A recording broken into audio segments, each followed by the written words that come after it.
ANC wants government to have its own oil refinery. That proposal comes as South Africa battles escalating fuel costs.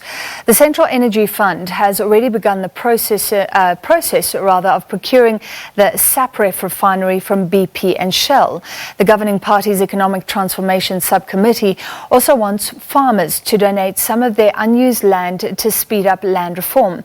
Samkele Maseko has more.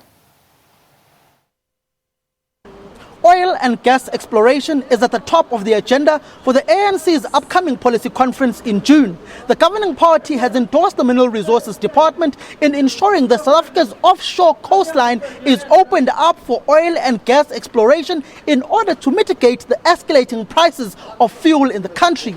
SAPREF has also been in the eye and the radar of the government, with the Central Energy Fund opening up processes of trying to procure SAPREF from BP and Shell, which in the past 2 years has essentially been there for maintenance. The Minister of Mineral Resources, has been pushing for oil and gas exploration alongside the Eastern Cape coastline. The ANC says public society and all other political formations need to be mobilized, as there is a pushback against oil and gas exploration in the country from some NGOs.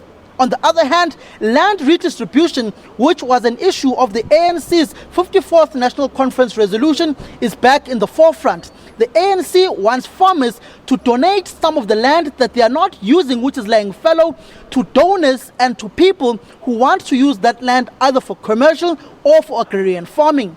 This is a push in order to ensure that the ANC's 54th National Conference resolution of land expropriation without compensation is fulfilled. This comes at the backdrop of the ANC failing to garner enough votes in the National Assembly to pass for the amendment of Section 25 of the Constitution to permit for land expropriation without compensation.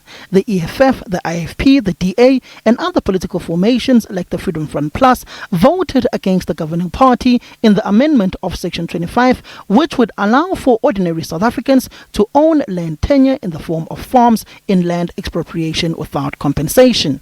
But the ANC's upcoming policy conference is more about ensuring that state-owned enterprises, there is a public-private partnership in those SOEs, particularly with the government planning to make sure that they sell off some of the assets that are not performing well. You've seen SAA already being having a private-public partnership with one of the consortiums that is currently in charge of SAA, and the government is essentially saying that more SOEs, particularly after they were ravaged by state capture in the past 10 years, need to see the introduction of the private sector. So in essence, the governing party is pushing for public and private partnership within many of the state-owned enterprises as they discuss policy going towards the 55th National Conference and ultimately the June Policy Conference and National General Council.